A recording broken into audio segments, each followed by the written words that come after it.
안녕하세요, 엘보입니다. 오늘부터는 실제 차트 매매는 좀 중단하고 과거 차트로 리플레이 매매를 좀 하려고 하고요. 근데 리플레이 매매하면서 실시간으로 영상을 남기는 게 아니라 어차피 그렇게 하면 잘 하지도 못하니까 일단 혼자서 연습을 하고 그 연습한 결과를 가지고 매매 복귀를 좀 하는 식으로 그렇게 좀 앞으로는 남겨보려고 합니다. 그래서 차트는 바이낸스에서 올해 1월 1일부터 좀 볼까 하고서 일단은 차트를 열었었고요. 그래서 그냥 어떻게 쭉 봐왔는지 과정 한번 남기고, 그 다음에 요즘 생각이나 뭐 이런 것도 후반에 얘기하고 그렇게 한번 해보겠습니다. 일단 차트 처음에 열었을 때 이제 여기가 1월 1일 분기점이고요. 이 앞에 부분도 조금 이제 확인을 했고, 노란색 그어놓은 것들은 제가 피보나치나 이런 걸로 좀 의미 있어 보이는 라인들을 좀 그어 놓은 거고요. 지지 저항이 될 만한 구간이라고 판단된 부분들을 좀 표시를 한 거고, 그 다음에 이제 매물대 체크를 했고요. 그래서 매물대를 만들고 위로 올라갔다가 다시 매물대 아래로 뚫으면서 이제는 저항을 받았다 이렇게 좀 보고 있고, 그리고 매물대 체크를 하면서 보니까 위아래 지지 저항이 있지만 그 안에 이제 지지와 저항이 많이 일어났던 라인이 생기더라고요. 그 라인이 이 초반에 매물대 생길 때는 그렇게 유력하게 보이지 않았는데, 이 차트가 매물대를 벗어나고 나서 다시 매물대에 들어올 때는 이 라인이 되게 점점 더 의미가 강해지는 것 같았어요. 이거는 차트를 더 많이 겪어보면서 느껴야 할 부분이라고 생각하고, 이 매물대와 넥라인과 그 오더블럭이라는 그 매매 방법에 대해서도 좀 확인을 해봤는데 다 비슷하고 같은 얘기인 것 같은 부분들이 있더라고요. 그런 거는 나중에 한번 얘기를 해보려고 하는데, 이 영상 후반에서도 한번 더 그런 지지저항, 매물대, 넥라인, 오더블럭, 레벨 이런 거에 대해서는 한번 얘기를 남겨보겠습니다. 일단 처음에 ABC에서 올라갈 수도 있었는데 이렇게 꼽는 걸 보고 이거를 일단 ABC가 이어지는 걸로 이제 보이잖아요. 7, 8, 6까지 되돌렸잖아요. 이렇게 봤을 때 지금 이 부분이 7, 8, 6까지 이 C 파동에 대한 7, 8, 6이기 때문에 ABC하고 X일 가능성을 좀 봤어야 하지 않았나 싶네요. 지금 보니까. 어쨌든 나오기 전까지는 X, ABC가 있을 수 있지만 일단은 파동이 끝났을 가능성도 생각은 해야 되잖아요. 그 상태로 일단 차트 진행을 봤는데 계속 요 라인이 382인데 382를 여기서 한번 올라가 주긴 했지만 여기서 저항을 받고 나서 내려온 뒤에 다시 리트라이를 못하고 계속 내려왔어요. 이렇게 기울기가 떨어졌죠. 조정 파동인데도 이렇게 기울기 떨어졌고, 그리고 이 매물대 안에서도 특히 넥라인으로 보였던 이 라인이 점점 더 강한 저항이 되면서 결국은 아래로 떨어졌어요. 보통 이렇게 가로로 횡보할 때는 이평선에 맞게 되어 있는 것 같아요. 그래서 뭐 여러 가지로 검증을 해봐야겠는데 이평선들이 되게 여러 가지가 쌓이잖아요. 이 중에서 가파른 넥라인이 가장 힘이 강한 걸까? 뭐 이런 생각도 지금 해보고 있고, 그걸 차차 경험을 쌓으면서 검증해 나가도록 하겠습니다. 어쨌든 가로로 차트가 진행이 되면은 넥라인 아니 이평선의 방향을 거스르지 못한다고 저는 일단 생각하거든요. 예전에 다른 영상에서 남겼었던 얘기인데 이평선은 며칠 동안의 평균이잖아요. 이동 평균이니까. 그러면 이제 파동이 충격파와 조정파가 있다고 했을 때 조정파가 무엇이냐라고 생각해 보면 약간 회귀하고자 하는 거잖아요. 그런 의미에서 봤을 때 이동평균이 평균값이라면 평균으로 회귀하고자 하겠구나. 그래서 이평선으로 다가가는 파동은 조정파동일 가능성이 높고, 이평선에서 멀어지려고 하는 파동이 충격파동일 가능성이 높다.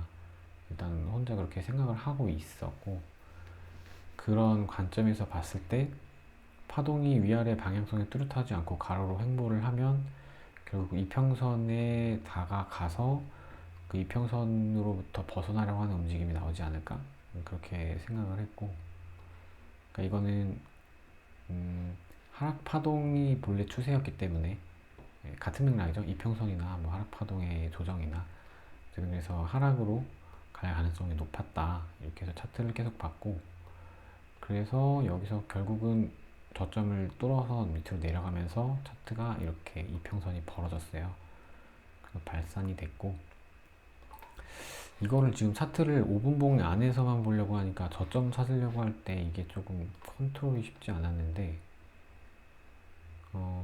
그냥 이거 기준으로 대충 보면은 여기가 618이니까 1.618 정도까지 떨어져 주면은 얼추 1대1인데,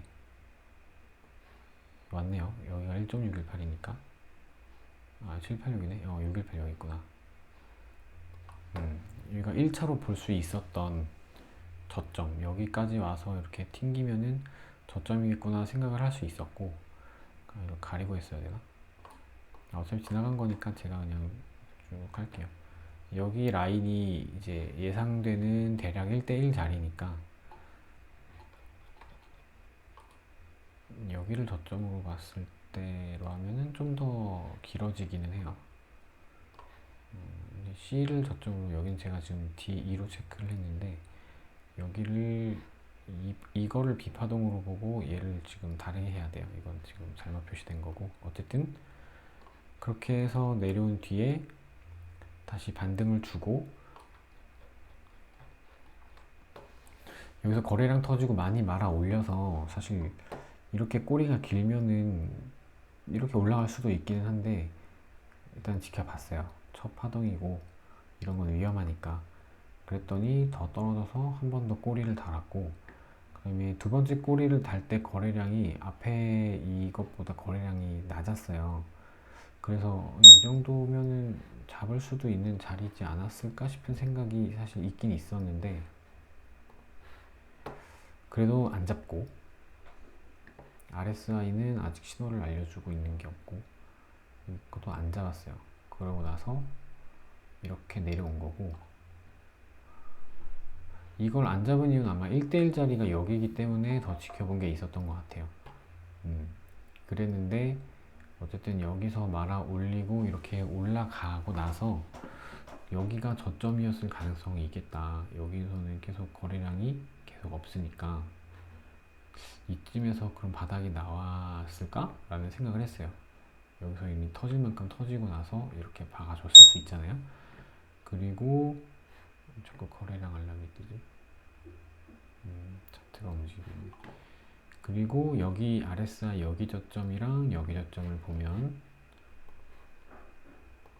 이렇게 올라갔는데 여기는 이렇게 떨어졌죠. 그러니까 여기는 다이버전스가 있는 것이고, 다이버전스는 도담쌤은 지금은 요새는 안 보시는 것 같고, 사실 거래량 보면 얼추 느껴지는 부분이라서 안 보시는 것 같기는 해요. 일단 저는 일단은 참고를 계속 하려고 합니다. 그래서 이렇게 올라가서 이평선 내려오는 이평에 저항을 받더라고요. 여기도 카운팅으로 이렇게 올라가려나 해봤는데 이평에 거슬리더니 역시 이평을 맞고 이렇게 흘렀어요. 이평은 62평이에요. 5분봉에서 보이는 62평이고 타고 내려왔는데, 어쨌든 여기가 바닥이라고 쳤을 때 확인 매매 자리가 되잖아요. 그래서 확인 매매로 618 여기 382로 보이는데 618 주점에서 한번 들어가 봤고요.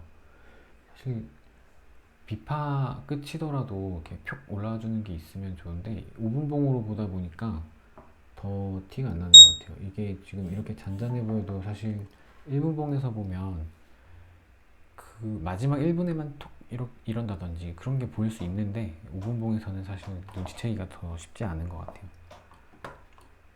제가 지금 거래량이 작아서 그런 걸 수도 있는데 이 크기를 작은 칸 안에서 보려고 하다 보니까 그런 걸 수도 있는데 아니 이 알람이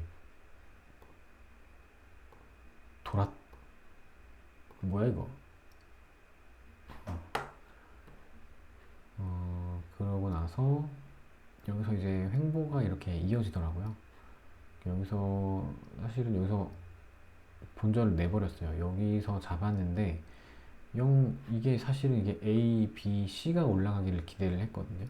근데 이 평선들이 밑으로 내려오고 있어서 그런지 영 올라가지 못하는 모습을 보여줬고, 그래서 결국은 이렇게 거의 저점 근처까지 갔어요. 그래서 이렇게 되면은 이걸 만약에 2평으로 이렇게 보면은 이거는 786보다도 거의 다 되돌렸잖아요. 그러면 우리가 거꾸로 생각했을 때는 커펜핸들이 거꾸로 간다고 치면 한 382? 요 정도 라인까지밖에 못 올릴 수 있는 거잖아요. 그래서 그냥 여기까지 올라왔을 때 손절을 했습니다. 손절을 했고, 이게 그 흔적이고요. 이게 말이 왜 이렇게 여기다 말을 여러 개를 써놨나? 상승 힘이 없다고 생각하고 본절에서 정리를 했고요. 근데 본절에서 정리를 했는데 이렇게 올라간 거니까 여기서 이렇게 또 더 올라가더라고요. 이렇게. 그러면 이거는 내가 팔지 않는 게 맞았을까라고 생각을 해봤는데 그래도 파는 게 나았을 것 같아요. 여기서 이렇게 떨어졌을지 모르는 거지. 그러니까 이거는 아니 갑자기 차트가 이렇게 잘 움직인다고? 그래서 이건 뭐 잘한 정리라고 일단은 생각하려고 합니다. 모르겠어요. 이게 여기서 저점이라고 생각했고 거래량이 이렇게 나왔기 때문에 이걸 훼손하기 전까지는 들고 있었어야 맞나? 라는 생각도 들어요. 근데 이거는 좀 더 경험을 쌓아봐야 될 것 같아요. 그러고 나서 차트가 여기서 또 올라갔어요.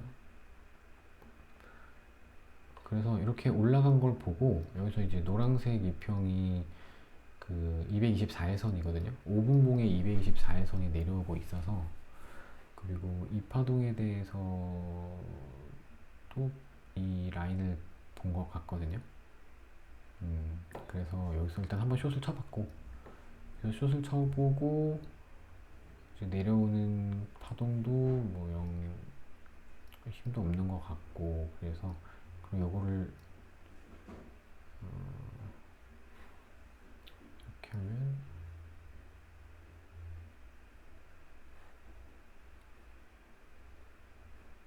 약간 거꾸로 본 부분이 있는데, 여기 618에서 잡았으니까 이 정도쯤에서는 한번 덜어야 된다는 생각으로 덜은 거고요. 이거를 이렇게도 재봤었는지 기억이 안 나네요. 이렇게 봤다면 382 찍고 올라오는 걸 보고 덜었을 수도 있겠구나.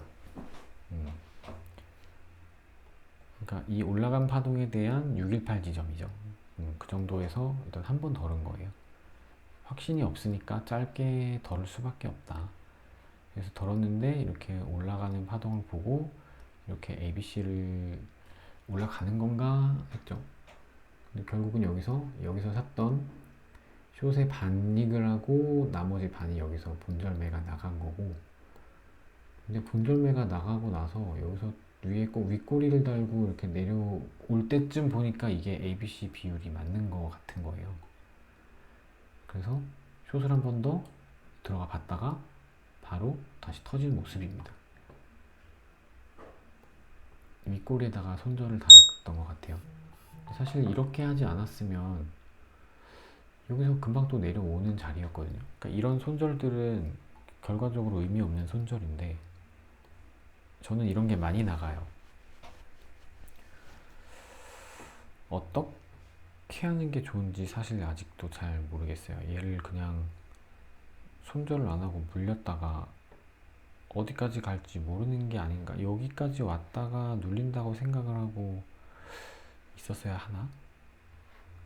근데 이게 올라간 거에 대한 되돌림이고, 거꾸로 보려면 이렇게 봐야 되는데, 그러면 내려온 파동에 대해서 정확히 618까지 올라갔다가 내려와서 236에서 반등했어. 그러니까 78638이 아니라 61838을 맞고 올라갔다. 그래서 786까지 갔는데 내려왔다. 이렇게 봤어야 되는구나. 이거를 이 상승 가지고만 계속 볼 게 아니라 내려온 거에 대한 피보를 재서 올라가는 애들을 대응을 했어야겠네요. 그렇게 했어야지 맞는 것 같네. 그러면 618에서 한번 먹고 그 다음에 파동 모양 보고 786에서 한 번 더 할 수도 있었던 자리인가. 이런 손절을 안 해도 됐었겠죠. 이거에 대한 되돌림을 생각을 했으면. 얘는 618에서 잡은 거니까 좀 물려 있어도 786에서 내려올 수도 있고 1까지 가도 38이 되는 이만큼 내려주는 거고. 써놔야겠네. 잠깐 써놓겠습니다. 618 숏은 좀 물려 있어 보는 여기가 대략 대충 써놓겠습니다. 나중에 다시 볼 거라서.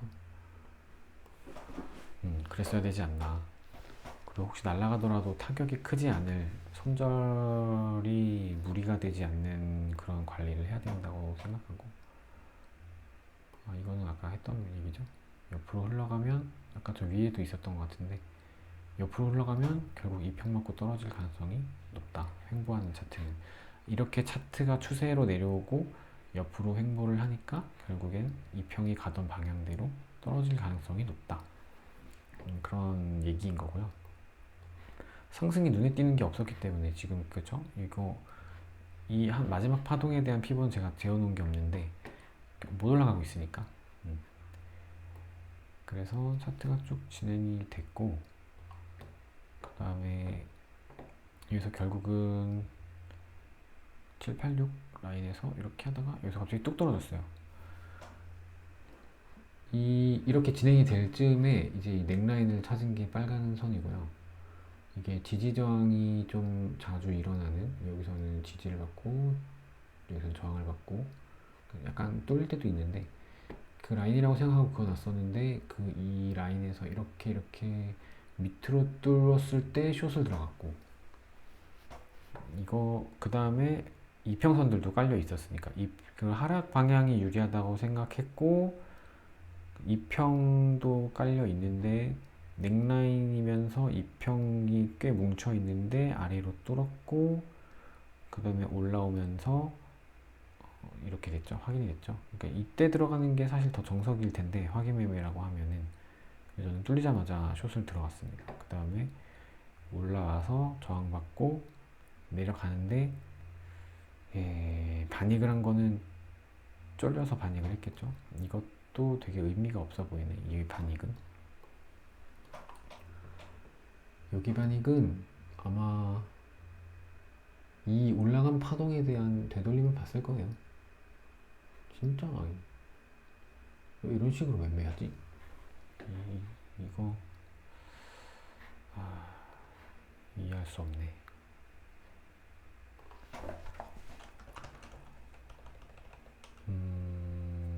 꼭 이렇게 반익을 쳤어야 했냐?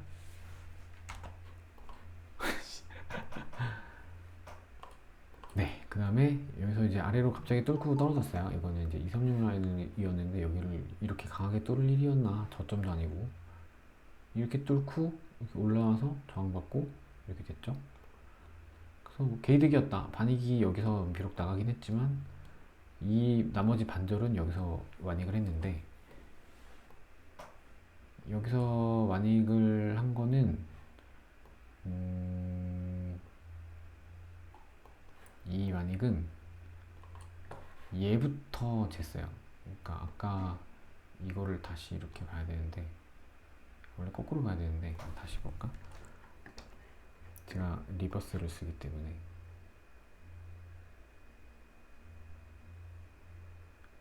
이렇게 내려온 파동, 이렇게 내려온 파동이 여기 786까지 올라갔으니까 지금 236으로 보이니까 여기 1.236 여기까지 떨어져야 이게 이렇게 1대 1이거든요. 문제였나? 아니구나. 씨, 뒤로 가긴 있는데 앞으로 가기는 한 번 더. 그렇지. 그러니까 이렇게 A, B, C의 1대1 자리에서 많이 그랬어요. 여기를 기준으로 A, B, C로 1대1을 했는데 더 많이 떨어지더라고요. 이 강하게 떨어졌으니까 1대1에서 꼭 안 털어도 될 건데 이렇게 자리를 미리 정해놓고 이렇게 그냥 1대1을 내버렸다. 이렇게 반등이 나왔으니까 여기서 이렇게 올라갔으면 사실 잘한 거였을 수 있기는 한데 이렇게 짧은 시간에 세게 떨어지면은 좀 그게 여운이 남잖아요. 이렇게. 그래서 여기다가 강한 힘으로 떨어졌는데 그러니까 여기서 반익 한번 나왔지만 또 반절 또 치고 좀 남겨놓고 그랬나 이런 생각이 들었습니다. 이런 게 경험치가 누적이 되면 좀 도움이 되는 게 있겠죠. 그러고 나서 본 게 지금 이렇게 횡보 구간이 이렇게 만들어졌잖아요. 이 횡보 구간의 사이즈를 재서 똑같이 1대1로 내렸거든요.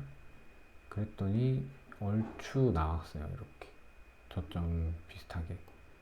이게 그 박스권을 만들면 박스권의 1대1 크기만큼 돌파를 하더라 라는 얘기가 있는데 그게 보였다 그렇게 생각을 하고 있고요.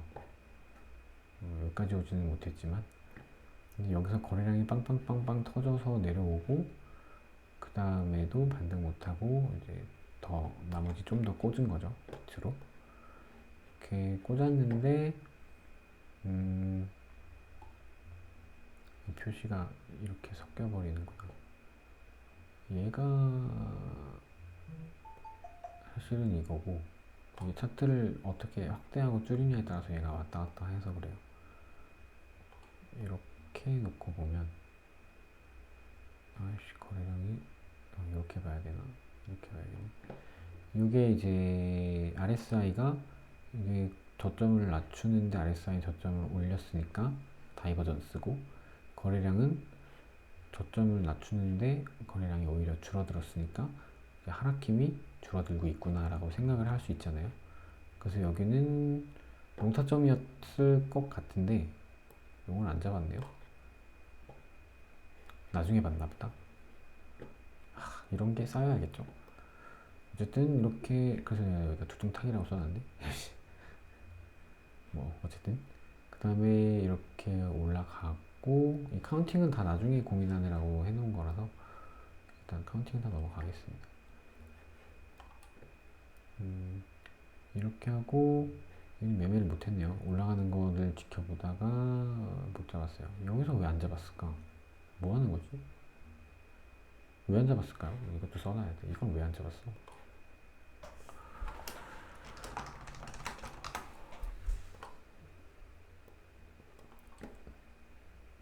잡았어야지.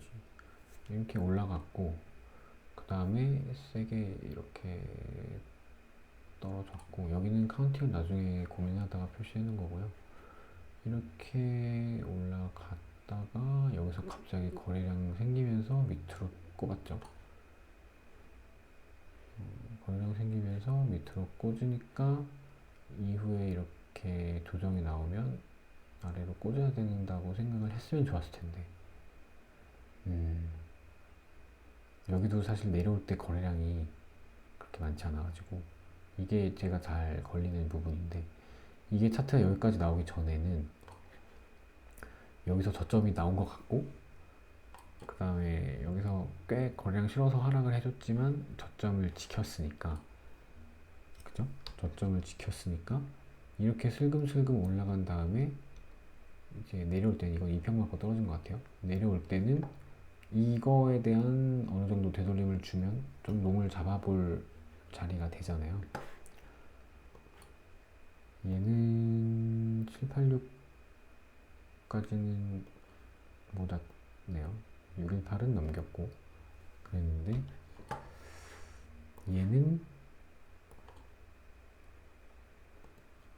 얘도 618까지 왔어.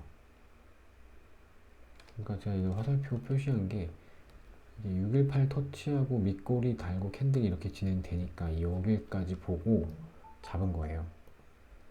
이 상승에 대한 618 되돌림에서 꼬리를 달면서 윗꼬리도 있다는 게 좀 거슬리긴 했지만 여기서 롱을 잡아봤는데 차트가 좀 가다가 밑으로 더 떨어졌습니다. 근데 밑으로 갑자기 확 꽂아가지고 이게 손절 나간 게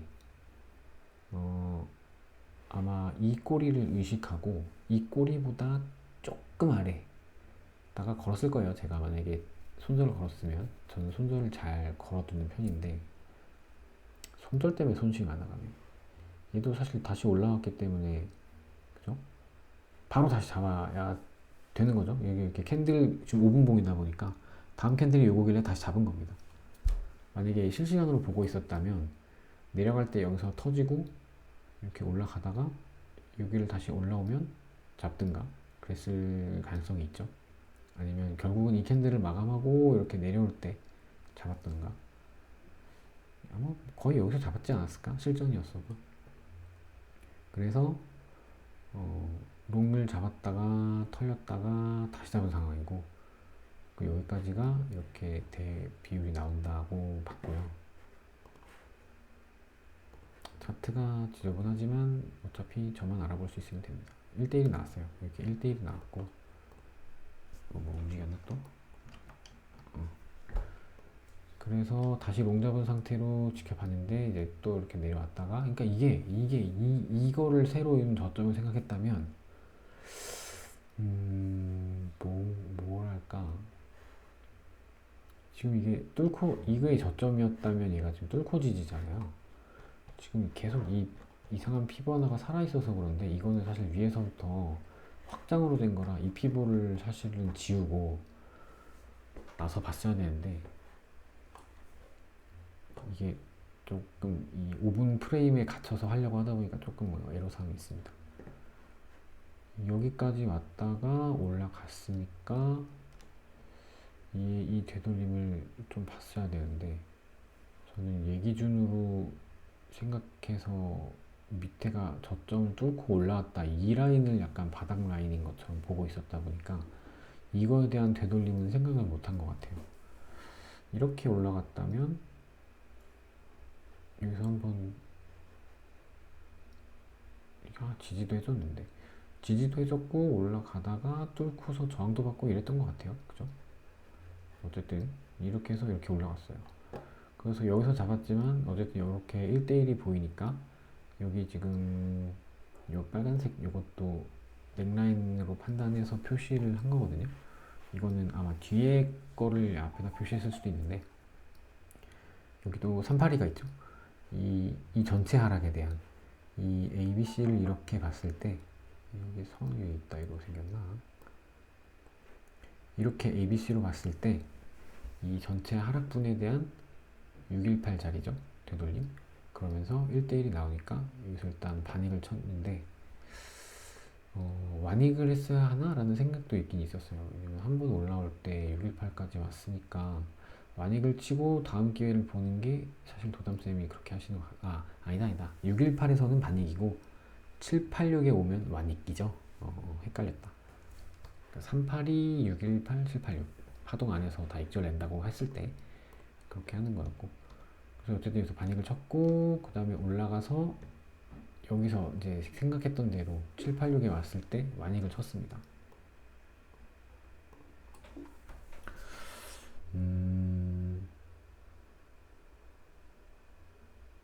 786에서 완익을 치는 거는 그러니까 경우에 따라 다른데 막 저점을 잡았다고 생각이 들면은 좀 더 들고 있을 수도 있는 거기는 한데 전 지금 아직 그 처음부터 다시 시작하는 마음으로 매매를 가상 매매를 하고 있다 보니까 일단 짧게 했어요.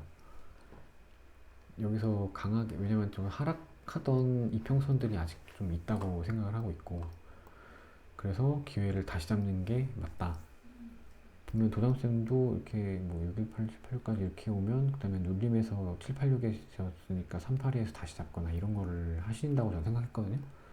저는 그래서 여기서 많이 그랬습니다. 그 다음에 차트가 흔들리면서 딱 봐도 조정 파동인 것처럼 내려왔는데 여기서 올라가나 내려가나 좀 이렇게 하고 있었고, 이렇게 보면은 사실 올라간 거에 대한 ABC, ABC인데 조금 내려가지고 ABC 이러면 1대1까지 내려가려면 여기까지 내려와야 되는 상황이죠. 근데 안 주고 올라갔다. 안 주고 올라가서 전고에서 다시 한번 저항을 받았다. 이게 쌍고를 찍는 것처럼 확인이 된다. 그리고 요 라인이 저항 라인이 됐다라는 거를 보고 있었다면, 이평선을 신경을 썼다면 숏을 잡았겠네요.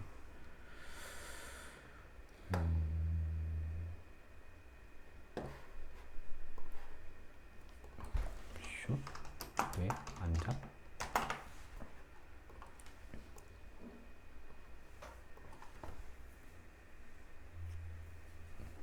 확실히 혼자 가상매매하는 게 더 유익한 것 같다는 생각이 좀 들고 있습니다. 어쨌든 이거는 ABC가 C파가 짧게 나온 것 같죠? 그리고 이 평이 전체적으로 어쨌든 가로로 횡보하면 아래로 쳐맞는 게 좀 더 가능성은 높다고 일단 봐야 되는 것 같아요. 그래서 올라오긴 했지만 여기도 또 표시를 해놨는데, 횡보가 길면 이 평한테 쳐맞을 가능성이 높다.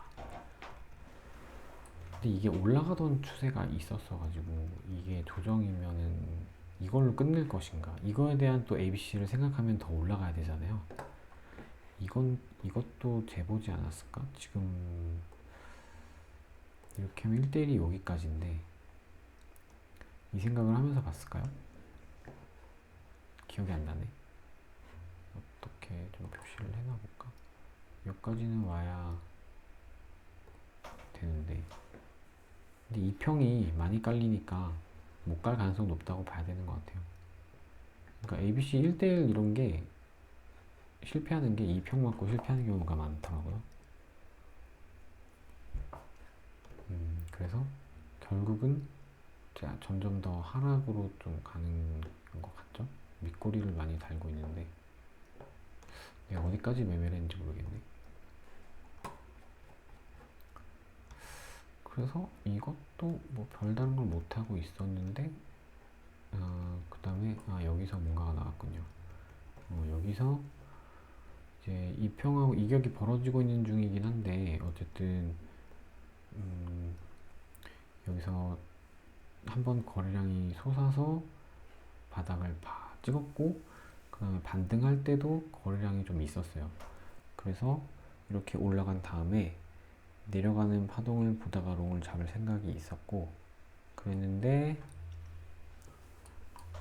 786에서 느닷없이 잡은 게 아니라 여기서 반등하고 꼬리 달고 올라온 걸 보고 잡았어요. 다이버전스를 그림을 안 그려놨는데 RSI도 다이버전스가 발생했고 거래량도 앞에 두터운 거에 비해서는 좀 솟아올랐고 밑꼬리도 좀 달았고 위에도 꼬리가 있어서 좀 찝찝하긴 했는데, 잡고 나서 쭉 차트가 진행이 돼서 이거 이제 스물스물 올라가기 시작했어요. 그래서 여기서 반익을 했는데, 이 반익은 넥라인이라서 반익을 했겠죠? 아마 이쯤 왔을 때 이 빨간색 넥라인을 표시를 한 것 같아요. 이게 넥라인이면서 618이거든요. 이 전체 요 하락 ABC에 대한 618 자리이면서 매물대가 형성이 됐으면서 그 매물대 안에서도 넥라인이 이 빨간 선이다. 그래서 이 빨간 선을 뚫고 나서 이평에 부딪히고 내려와서 꼬리를 만든 거잖아요. 그래서 이때 털었습니다. 이때 반익을 털고 618이니까 반익을 털었겠죠. 786에서 한 번 더 털었나? 안 털었네. 이것도 중요한 라인이었을 텐데 이건 안 털었네. 아, 저점이라는 확신을 했나 봅니다. 이렇게 쌍바닥이다, 좀 높이 갈 희망을 품고 아마 반응만 했던 모양이에요. 그랬는데 786을 간 다음에 이렇게 떨어져서 여기가 이제 382, 618인데 리버스니까, 그래서 이게 786, 382거든요. 이거를 뒤늦게 봤어. 이것도 제가 버릇이 계속 안 되고 있는 부분인데, 이게 좀 단기간에 매매 경험을 많이 쌓고 대가리가 깨져야 더 각인이 될 텐데, 제가 너무 띄엄띄엄해서 그랬던 것 같아요. 이거는 맨날 맨날 가상매매 하면서 계속 발견해 내려고 합니다. 근데 ABC로 떨어졌고, 그 다음에 5분봉 62평을 밟고 이렇게 올라가고 있는 모습이고, 이가 저항을 받다가 뚫고 지지했다가 또 아래로 뚫고 지금 그러고 있어요. 여기서 만들었던 매물대를 여기서 또 매물대가 비슷한 라인에서 또 만들어지고 있고, 그 다음에 어쨌든 이게 조정 모양이잖아요. 이렇게 올라가고 나서 이게 조정이면 이렇게 올라갈 수도 있지 않을까, 그런 생각을 했던 것 같아요. 그리고 이 평도 이제 많이 꺾였고, 얘네들은 벌써 이제 올라갈 준비를 하고 있고, 그러니까 작은 시간봉에서는 이 평들이 벌써 많이 이렇게 위로하는 움직임도 보여주고 있다. 큰 시간봉에서의 이 평도 고개를 돌리기 시작했다. 뭐 그런 관점입니다.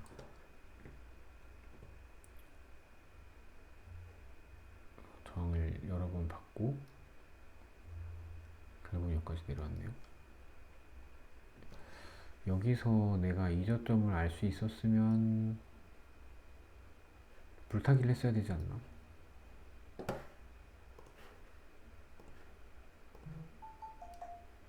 ABC가 딱 나오는 자리인데, ABC가 1대1이거든요. 여기 또 뭐 ABC겠지. 그래서 이 ABC를 찾을 수 있었을 텐데,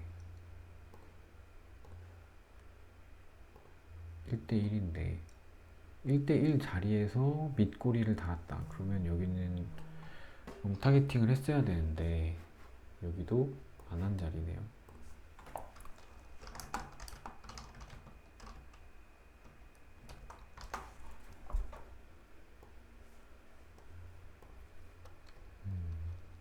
그리고 1대1 기대를 했죠. 1대1 기대를 하고, 왜냐면 아직 나는 반절을 들고 있으니까. 그랬는데 이게 터져줬고, 그래서 이게 1대1이 나나 1대1까지는 못 갔는데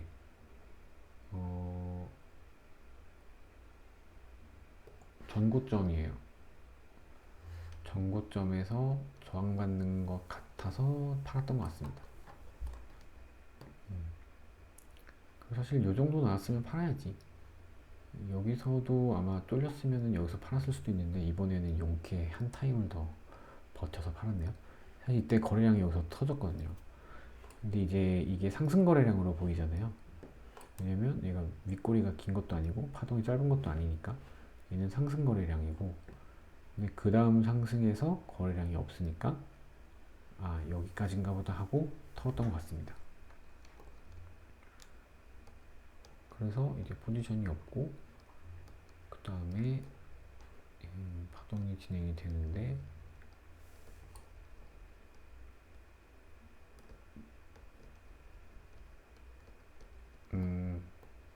이거구나. 이렇게 파동이 진행되고 나서 여기 지금 이평이 많이 깔려 있거든요. 여기에 지금 다시 말씀드리면 제일 얇은 선 두 개가 60, 120, 224일선, 현재 5분봉에서. 근데 지금 5분봉 프레임이지만 15분봉일 때의 60, 120, 224일선이랑 1시간일 때의 61, 121까지 볼 수 있게 그렇게 지금 세팅해 놓은 거예요. 이렇게 점선으로 보이는 애가 1시간봉 61선이고, 얘는 15분봉의 61선이고, 흰색이 그런 식인데, 그래서 여기 이평들이 꽤 뭉쳐 있다고 생각을 해서, 여기가 이 라인이 여기가 꽤 뭉쳐있는 이평들이 많이 뭉쳐있을 지지정이 셀 것이다 라고 생각을 했고, 여기서 아래로 뚫고서 저항을 받다가 이제 위로 뚫고 지지하나? 그런 생각을 했던 것 같아요. 이 빨간 게 또 아까부터 써놨던 그거잖아요. 이 넥라인. 그래서 이 넥라인을 위로 뚫고 지지하는가 라고 생각해서 롱을 타봤는데 이제 얼마 못 가고 아래로 뚫렸어요. 뚫고 지지한다는 거를 여기도 써놨는데, 이러고 나서 다시 아래로 뚫었잖아요. 아래로 뚫고 저항받고, 그래서 여기서 결국 손절, 이거 롱 잡고 손절, 이렇게 지금 또 잘못을 한 건데, 지금 생각해보면 뚫고 저항이나 뚫고 지지는 이런 모양이어야 된다. 이거는 지금 거의 횡보잖아요. 이렇게 횡보하는 중엔 넘나들 수 있을 것 같아요. 뭐 작은 거래량만으로도 올릴 수 있고 내릴 수 있으니까. 근데 뚫고 지지한다라고 말하려면 좀 이렇게 좀 장대로 뚫었다가 이렇게 와야, 이렇게 와서 좀 이렇게 흔들리면 아 얘는 이렇게 올라가겠구나, 이게 뚫고 지지인 것 같고, 지금은 이렇게 비비다가 내려갔다가 올라갔다가 이렇게 밟았다가 이런 거는 걸러야 될 것 같아. 이거는 뚫고 지지했다, 뚫고 저항받았다라는 거에서 제외해야 될 것 같아요.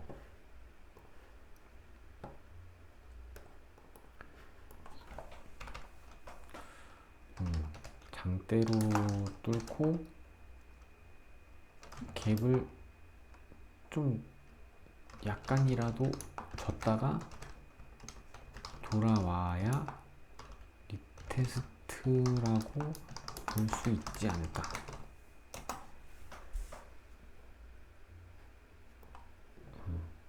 그런 생각을 해봤습니다.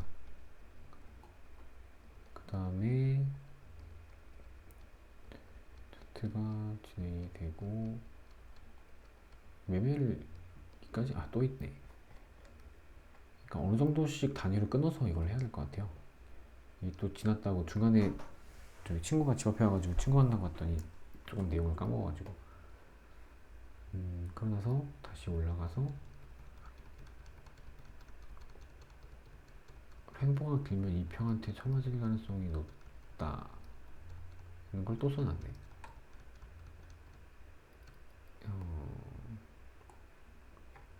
얘가 내려오고 있거든요. 지금 1시간 봉의 121선이 눈에 들어오기 시작했습니다. 아까도 얘기했지만 혹시 이평 라인이 되게 많은데 가파른 녀석이 강하게 저항 역할을 하는 걸까? 라는 생각이 들었는데 계속 보면서 검증을 해나가야 될 것 같아요. 어떨 땐 뚫리고 어떨 때는 힘이 있고 그러잖아요. 그게 혹시 이평 각도를 가지고 그 많은 라인 중에 어떤 라인을 더 강할 것이다를 추정해 볼 수 있을까? 이런 의문이 들어서 잠깐 써놓은 거고요. 그 다음에 A, B, C 이걸 좀 악빠졌네. 그러면 A, B, C인가? 어우, 이러면 이제 얘에 대한 되돌림인가? 이거는 아까 재봤던 건지 기억이 안 나네요. 이렇게 재봤으려나? 1대1이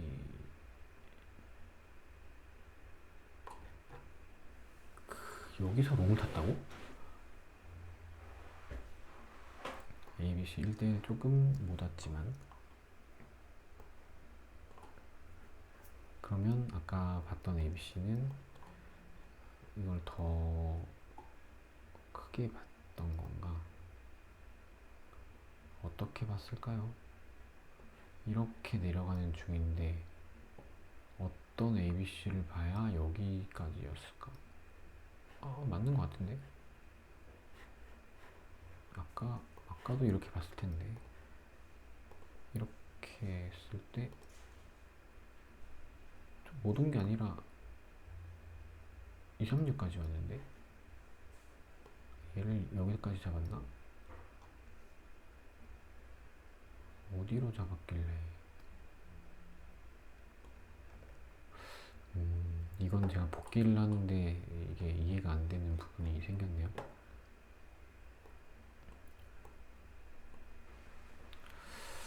LBC 1대1을 조금 못 왔다고 생각했다는데 지금은 다시 못 찾겠는 거 보니까 매매를 엉터리로 한 것 같습니다. 어쨌든 밑으로 툭 떨어지면서 깨졌고, 그 다음에 이 평을 아까 그어놨던 이 선들이 지금 저 위에 이거 ABC 하고 나서 확장인데 확장 피부를 지금 끝까지 켜놓고서 매매를 했다는 게 좀 미스네요. 이거는 이렇게 압축해 놓으니까 이렇게밖에 안 되네. 여기까지 매매했던 것 같네요. 여기까지 했고, 그래서 여기서 잘못된 판단으로 바로 이렇게 떨어져서 손절을 했던 거고, 이 하얀 라인이 여기 전저점이죠.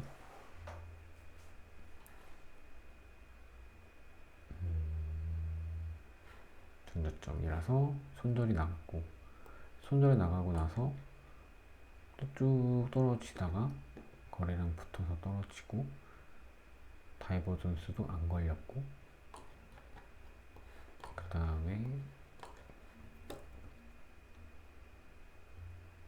두 번째 하락에서 거래량이 없었고, 그 다음에 장대 양봉으로 올라왔고, 이거를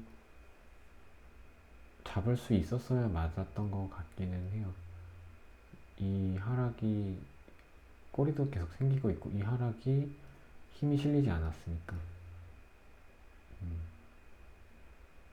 근데 어쨌든 이 파동이 양봉이 나왔는데도 양봉의 윗꼬리도 나왔고 이렇게 했는데도 여기를 잡지 못했습니다. 이 올라가는 거를 지켜보고, 그 다음에 이렇게 내려올 때 이 라인이 있었으니까 좀 위이기는 하지만 여기서 롱을 다시 잡았어요. 이거를 이제 아래로 뚫었다가 다시 위로 올라와서 지지하는 모습이 아닐까 라고 생각해서 여기서, 근데 앞에서 뚫고 지지를 못하겠는데 이러다가 여기서 또 뚫고 지지를 해본 건데, 이거야말로 양봉, 장대 양봉으로 뚫고 높게 올라갔다가 돌아와서 리테스트를 한 게 맞네요. 그래서 여기서 잡은 거는 올라갔고,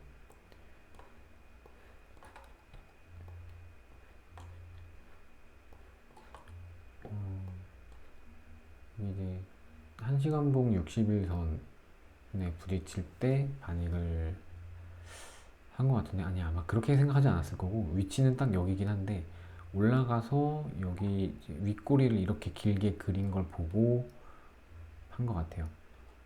여기 이 빨간 라인 아까부터 계속 힘을 주고 있는 그거잖아요. 618이잖아요.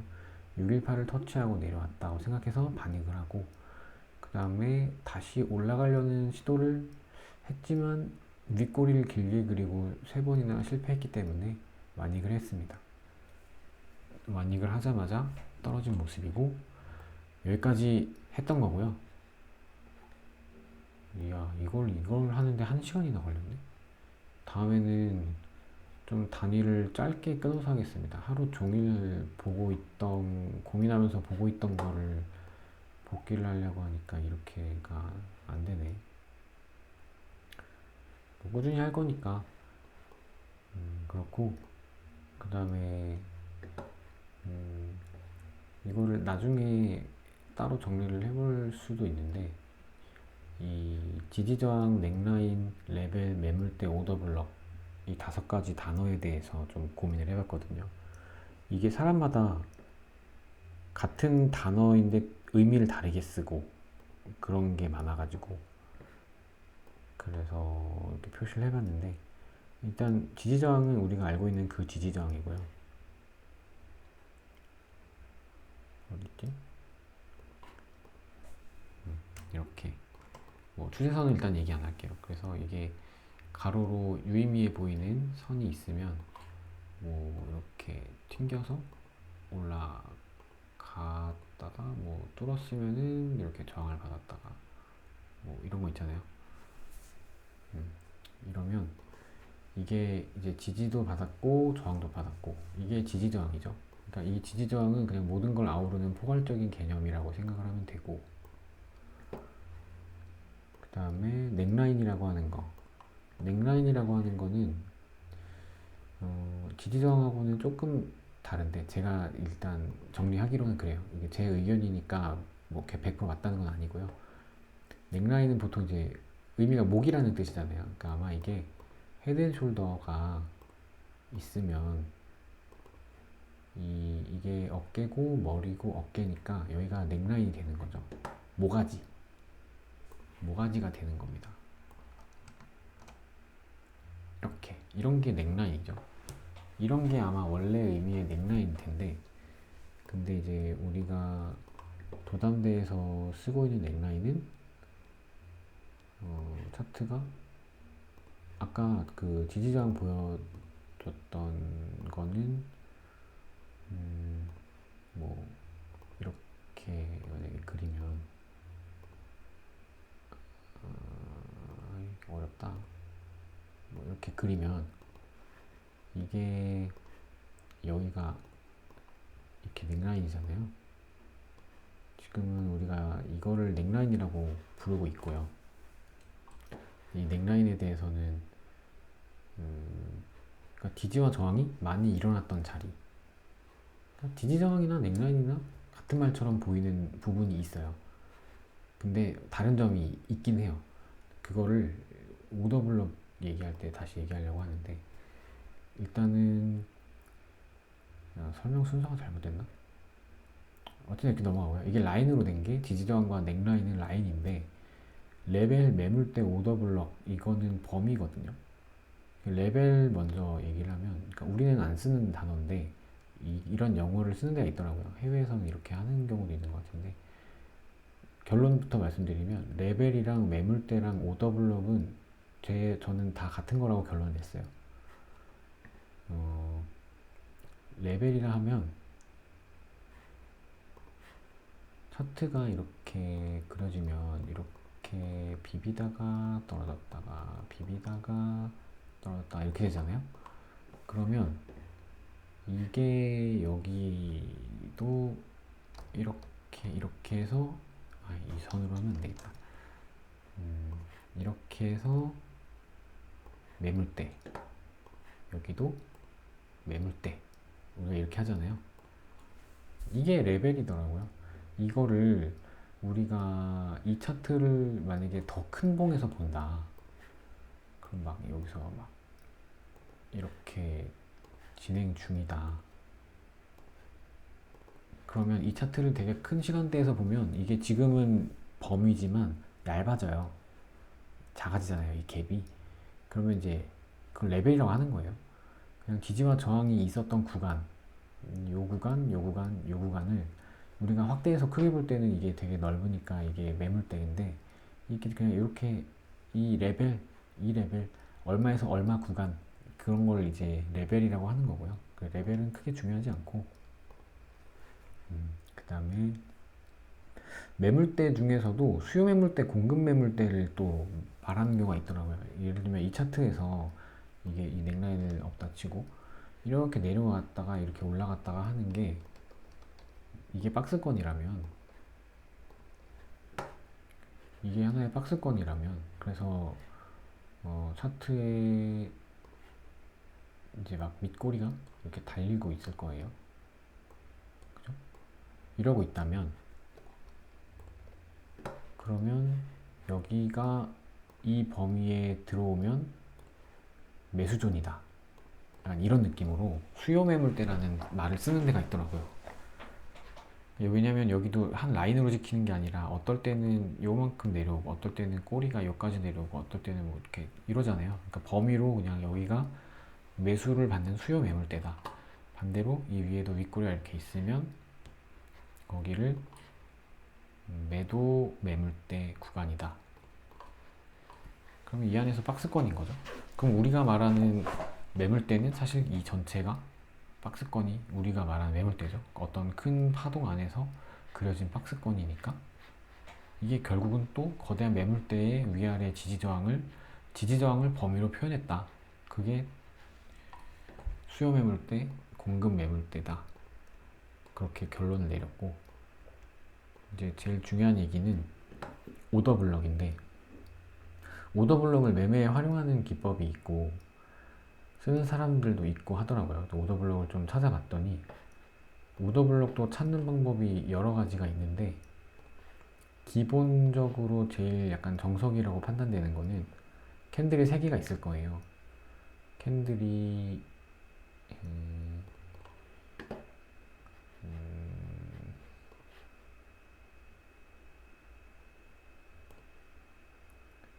만약에 이렇게 그려졌다. 꼬리는 일단 생략하겠습니다. 꼬리는 일단 생략하고, 이렇게 캔들이 3개가 나왔다. 그래서 이게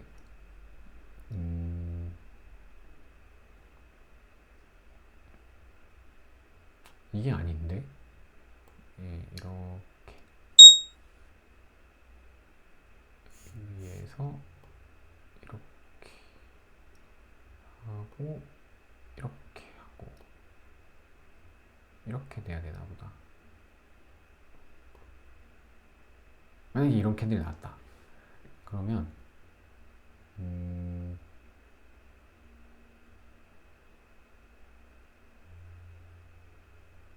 이게 양봉, 음봉, 양봉이라고 해볼게요. 색깔을 넣어서 설명드리는 게 더 좋긴 한데, 일단 시간이 너무 길어지니까 빨리 하겠습니다. 이게 이렇게 양봉으로 차트가 올라갔고, 그 다음에 잠깐만, 이게 양봉이고, 이렇게 올라가다가 양봉이 솟았는데 그 다음에 음봉이 앞에 걸 잡아먹으면 이게 인걸핑이잖아요. 그럼 이게 추세 전환의 신호가 돼야 되는데, 그 봉을 다시 양봉이 잡아먹어서 인걸핑이 연속으로 2번 나왔을 때, 그랬을 때 이게 뭐 더 많을 수도 있는데, 어쨌든 마지막으로 잡아먹힌 봉의 고점과 저점을 기준으로 존을 그려요. 그래서 이 존이 오더블럭이더라고요. 그래서 차트가 이렇게 막 이렇게 올라가다가 이렇게 올라갔다가 이렇게 떨어지는 척 했다가 여기서 이제 다시 이렇게 올라갈 거 아니에요. 뭐 윗꼬리도 그렸다가 뭐 여기서 다시 이렇게 출발해서 뭐 이렇게 봉이 나왔다가 뭐 이렇게 해서 올라가잖아요. 그럼 이렇게 한번 올라가면 여기가 오더블럭이니까 다시 만나러 올 것이다. 다시 만나러 올 건데, 오면은 반등 줄 것이다. 이런 거예요. 근데 이게 결국은 이 캔들 하나도, 이게 만약에 1시간 봉이었다. 그럼 이거를 만약에 5분 봉으로 보면 이 안에 무수한 캔들이 나오잖아요. 그러면 이게 결국은 하나의 박스권인 거예요. 이게 시가와 종가는 시간봉 단위인 거고, 이 안에 무수한 움직임이 있었던 거니까. 그러니까 이게 여러 번 겹친다는 거는 이게 박스를 형성했다는 거고, 결국 이게 매물대인 거고, 그럼 매물대 상단이 지지를 해줄 것이다 라는 거고, 그런 거거든요. 그러니까 결국 오더블록도 매물대다. 근데 이제 찾을 때 오더블록은 약간 그 파동의 끝에서 찾는 경우가 좀 많더라고요. 이게 뭐 이렇게 올라갔다가 이렇게 내려왔다가, 아니다, 이렇게 올라가는 중이니까 내려왔다가 올라갔다가 내려왔다가 올라간다. 그렇게 생각해야겠다.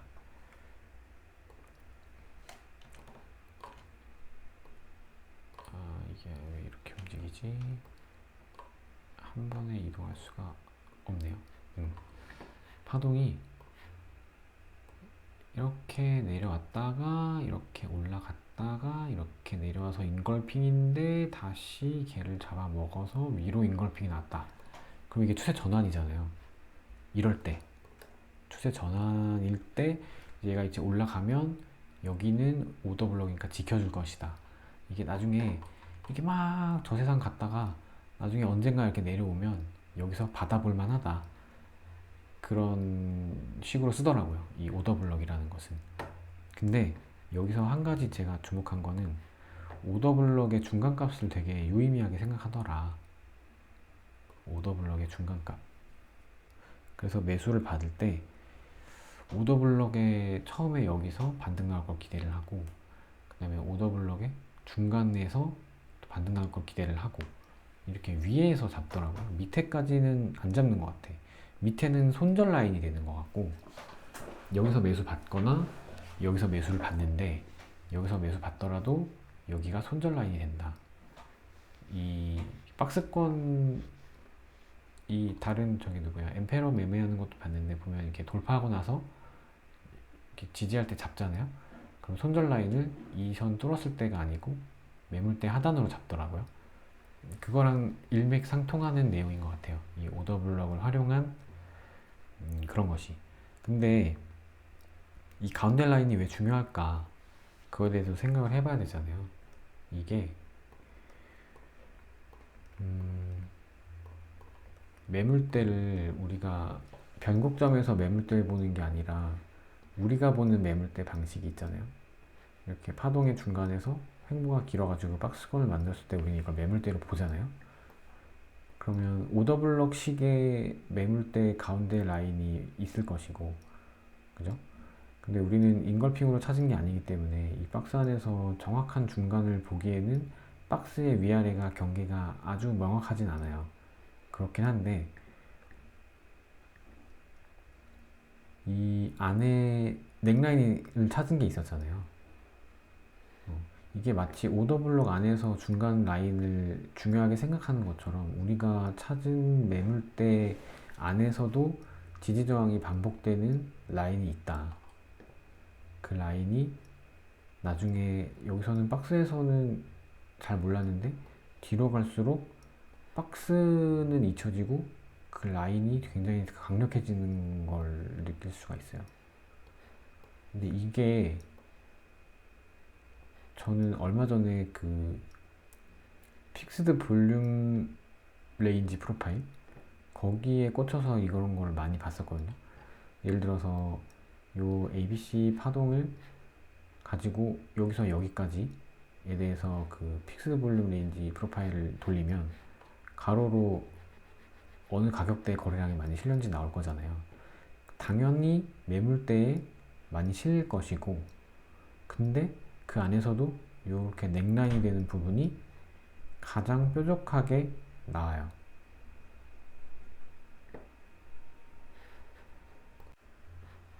네, 잠깐 일이 있어서 일시정지했다가 또 있는데, 여기서는 뭐 중심값은 아니지만 조금 아래에서 이게 넥라인이 형성이 됐잖아요.